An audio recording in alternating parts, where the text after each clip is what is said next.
Tonight, police call for witnesses of a highway pursuit in Kimba that ended with a police car's window being smashed. And brush up on your tuna tossing skills. Port Lincoln's favourite festival returns. From our 7 Spencer Golf Studios, your nightly news with Madeline Kerr begins now. Good evening, thanks for joining us. First tonight, a 28-year-old Port Lincoln man has fronted court, facing 3 counts of endangering lives after he allegedly broke a windscreen of a police car in Kimba, among other things. The incident unfolded at a roadhouse along the Air Highway on Sunday night, where patrols spotted a Mitsubishi Triton driving along with stolen number plates. Police say they attempted to talk to the driver, but he drove off. Officers followed but quickly called off the pursuit due to safety reasons.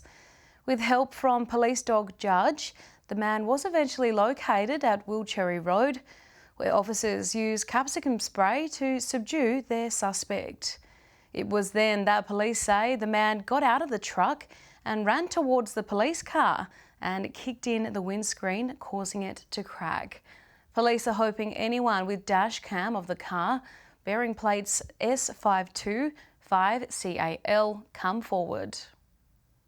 The state government has pledged to inject $15 million each year into regional communities via a multitude of different programs, one of which is called the Thriving Communities Program, which provides upgrades to community-based groups. Annabelle Francis explains. Applications are now open for the Thriving Regions Fund. Falling under the banner of the Department of Primary Industries, the project's purpose is to support small community groups and projects that strengthen regional South Australia. Often people will come to me with ideas and say, but they don't tick the box for a sporting grant, or they don't tick the box for a housing grant, or whatever it might be. This fund will allow those great ideas to become a reality. Established community groups and projects of all kind that can benefit from new or improved infrastructure and equipment are encouraged to apply. Regional communities know that lots of local groups are very good at getting best bang for buck. So the grants are for $20,000 to $50,000. The grants also cover things like first aid training, child safety practices, as well as cultural awareness and inclusion. To find out whether you or your group is eligible, head to PERS's website.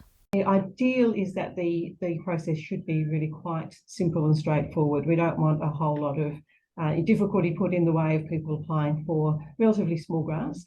Applications close on June 30th, or when funding is fully allocated, whichever occurs first. Annabelle Francis, 7 Spencer Golf News. The Port Lincoln community is getting excited to welcome back its famous Tunerama Festival on Thursday. After a COVID-induced hiatus, organisers say the return of the event will boost the economy and the spirits of locals. Warm up your fish-flinging arm because Port Lincoln's Tunerama Festival is back. The 3-day event is regarded as South Australia's largest regional community festival, featuring a wide array of participation events, arts and community displays. The tourism potential to Port Lincoln is immeasurable, and the economic benefits as well. So Tunerama is very, very important to Port Lincoln.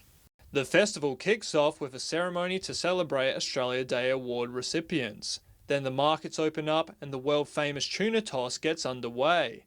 The novelty event seeing entrants compete to throw a 10-kilogram rubber tuna as far as they can. There it is, it's out there. The men's record of a 37-metre toss was set by a hammer throw gold medalist and has stood since 1998.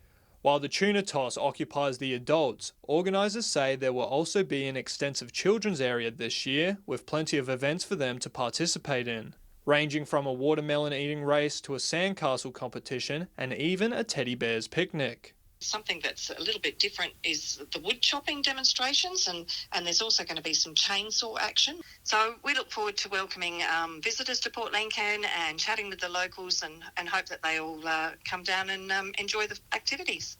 With a boat building competition, sideshow alley and colourful street procession, crowds will be racing around to see it all. But make sure you leave time to look up at 9:30 on Saturday night for the city's spectacular fireworks show. Edward McCarroll, 7 Spencer Golf News. The Spear Creek Holiday Park is almost at capacity ahead of the Rock and Country Music Festival starting this week. The event is just one of several music festivals happening around the Flinders Ranges this year, and organisers say they'll be ready. Spear Creek might look quiet right now, but come Friday night, the place will be music central as the 2-day Country and Rock Festival begins. Pretty good. The guys here at the park have done a wonderful job of what they normally do, arranging things. They do the posters. Jenna in the office is always very busy, and everything's going very well, and I hope we get around about the 400 mark here. We really do have the best location, honestly, being just a bit out of town but not too far, and we have lots of space out here. Spear Creek managers say the park is almost completely booked out. We're actually full. Our cabins are booked out. Our powered sites are booked out. We still have unpowered bush camping available for the event. We also open the kitchen up the top, so we'll be doing pizzas, and we're a working sheep station here. The money raised will go to the Apex Postie Bash, with events starting at 5 p.m. on Friday and 4 p.m. Saturday. People can expect a lot of it's live music is what we're all about, and trying to get music in the area and attract people into the area as well. They can spend a few dollars. The owners say more events, both private and public, will be held at Spear Creek thanks to increased interest from outside parties. Meanwhile, organisers for the Rock the Ranges Festival have announced their 2-day event will be held at Quorn Oval on February 24th and 25th due to recent wet weather over the ranges. Daniel Pizarro, 7 Spencer Golf News. Still to come tonight, Keep South Australia Beautiful partners with a Spencer Golf School for a greener future. And learning the ropes of the industry, Broken Hill kids spend a week in the life of a radio host.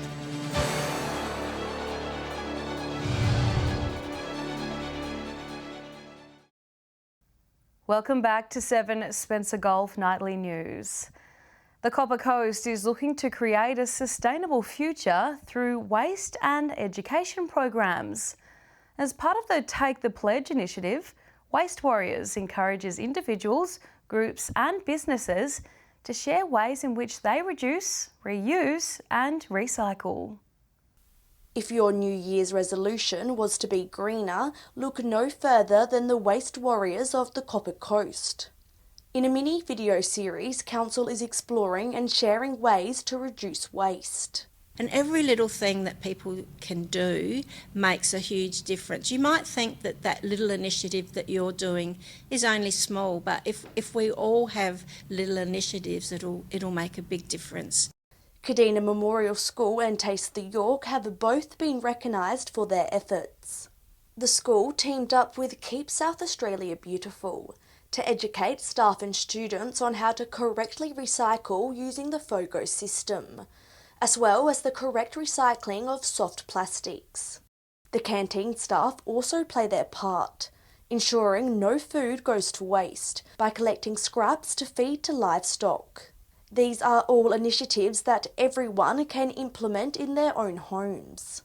If you go to our website, there is a form there, a SurveyMonkey form that you can fill out, just sharing your ways of reducing waste, and that's open to businesses and residents. Popular cafe Taste the York was also recognised for their efforts. By keeping the town of Moonta caffeinated, they create a lot of coffee byproduct, and instead of that going to waste, community members collect containers and use it on their gardens. The cafe also encouraged customers to bring their own keep cup to reduce the number of coffee cups ending up in landfill. There's $50 vouchers to the local hardware and nursery stores up for grab. There's trailer loads of compost up for grabs. So I encourage you all to take the pledge. Annabelle Francis, 7 Spencer Golf News. Broken Hills Community Radio Station has been training up the next generation of broadcasters over the school holiday break. The 5-day workshop covering everything from scripting to audio editing and going live on air. Ready to hit the airwaves. The workshop's getting the next generation interested in radio and also podcasting as they learn the basics. Well, we wanted to engage young people in Broken Hill and give them a few of the tools that they need to come into the radio station and participate on air and make the radio station their own. The workshops have been intensive, covering all the ins and outs of community radio and getting those who attended ready to host or produce their own shows. Scripting, planning your show, uploading things, editing and production, interviewing, hosting, and just really bringing all those skills together. Each person in the workshop has been eager to learn and have also enjoyed other activities such as word association games to keep the mind active. Staff at the station are happy with how it is going.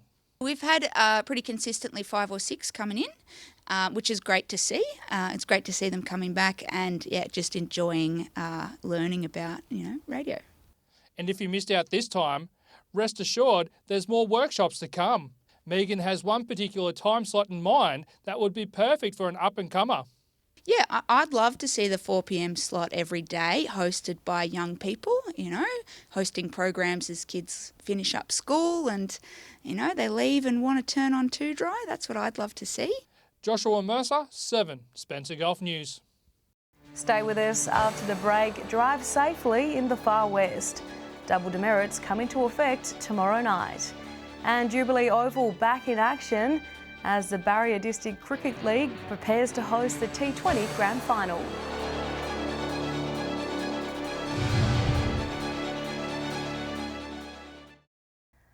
Welcome back. A heads up for drivers in Broken Hill and beyond. Double demerits will be enforced tomorrow night for anyone caught doing the wrong thing on New South Wales roads. Police will be launching a high visibility operation for the unofficial long weekend. Operation Australia Day will take place from 12:01 a.m. on Wednesday to 11:59 p.m. on Sunday. Meantime, the NRMA is warning motorists to be extra cautious around school zones on Friday. Drivers must go 40 kilometres an hour or risk a fine and being docked points from your licence. The Barrier District Cricket League is hosting the T20 Grand Final tomorrow night. And it may be a sign of what to expect at the other Grand Final in March, as West Broken Hill take on North. T20 matches were brought into the Barrier District Cricket League to provide players with a bit of variety during the season, and also a chance to represent Broken Hill. The winning side from that gets an opportunity. They actually go down and play a side from Murray Districts, and the winner of that goes into the T20 final in the South Australian Country Championship. So we need to play T20. Besides the chance to play for the city, as well as bragging rights, tomorrow night's winner will receive some silverware to put into their trophy cabinet. There is a T20 Cup that they play for each year, so there's no premiership points on this game. There's premiership points on the lead-up games. Even though it's a midweek final, the players won't have to worry about playing too late, as the public holiday is the next day. The midweek final also helps with the hectic season. Our cricket program's fairly tightly packed, so it was a good opportunity, and of course with lights, it creates an opportunity where we can play games during the week. We couldn't end the interview without getting a tip from our go-to man for cricket tips. I think Norths are getting their batting depths together right at the right end of the season, and I think they possibly could cause an upset in this game. Joshua Mercer, 7, Spencer Golf News. Stay with us after the break. From basketball to softball, Daniel Pizarro has this week's Sports Wrap. And a hot end to the working week. We'll have the weather details with Alex Sykes.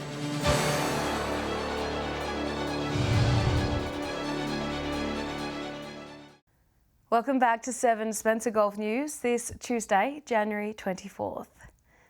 Weekly basketball games are returning to the region, but the season is already well and truly underway in Port Augusta.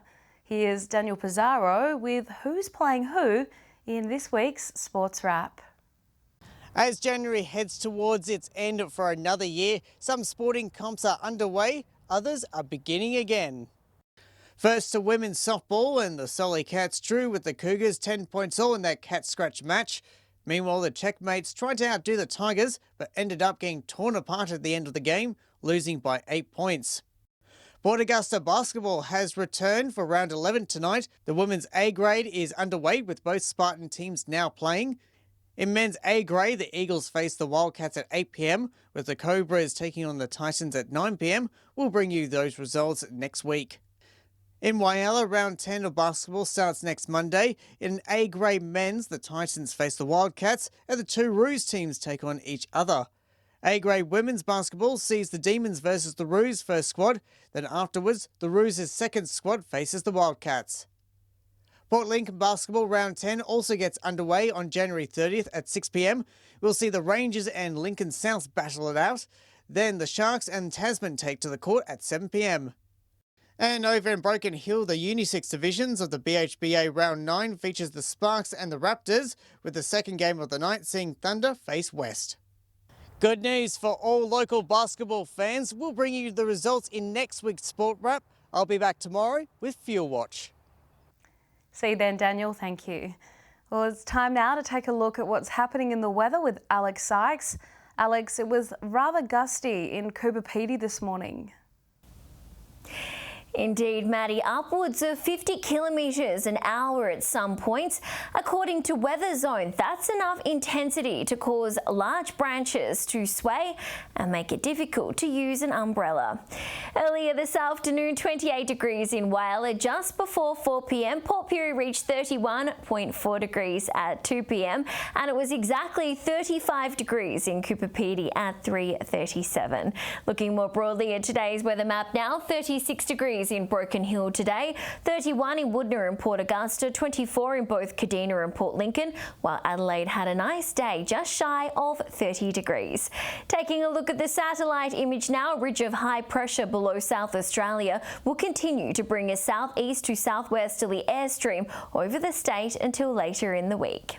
Moving on to tomorrow's weather outlook now, and we'll start with the Gulf waters. South to southeasterly winds 10 to 15 knots, increasing up to 25 knots south of Cal to Wallaroo by the evening. Seas around 1 metre, increasing to 2 metres in the afternoon, and south to southwesterly swell up to 1 metre. Partly cloudy and set to reach a high of 25 degrees in Port Lincoln, mostly sunny in Cleve 27, and a sunny top of 33 in Woodner. While a reasonably warm 28 degrees tomorrow, down to 17 overnight, becoming windy in Port Augusta 34 degrees there. Kadina will be sunny and 30. 32 on the way for Port Pirie, down to 15 tonight, between 13 and 31 degrees in Clare, and a balmy 38 degrees in Broken Hill, made more tolerable by winds up to 25 kilometres an hour. Taking a look further through the week now, starting with Thursday's forecast, sunny conditions across the majority of the region, 40 degrees in Cooper Pedy, 35 in Broken Hill and Woodner. Port Augusta will be warm, 34 degrees, but that's nothing like the 44 degrees we saw recently. Moving on to Friday's outlook now, and I think I spoke too soon. 41 in Port Augusta on Friday, 41 in Woodner as well, 40 degrees in Port Pirie, and Kadina isn't far behind with 39 forecast for the end of the working week. Warmest temp is on the way for Cooper Pedy, 42 degrees there. Even Port Lincoln will see temperatures in the low to mid 30s. And finally, taking our first look at Saturday's weather map, and we're in for some relief in the form of rain. Showers and 31 degrees around Cooper Pedy, Whyalla and Kadina, 34 in Port Pirie, 33 in Port Augusta. No such luck in Broken Hill. The Silver City is heading for another day in the 40s. Yeeks, Maddie, that's just too hot for me. That's all the weather from me for tonight. I'll see you a little later with an update. It's back to you, Maddie. Thanks for that, Alex. And that's local news this Tuesday. I'm Madeline Kerr. From all of us here, thanks so much for joining us. I'll have updates a little later. But until then, enjoy your evening. Good night.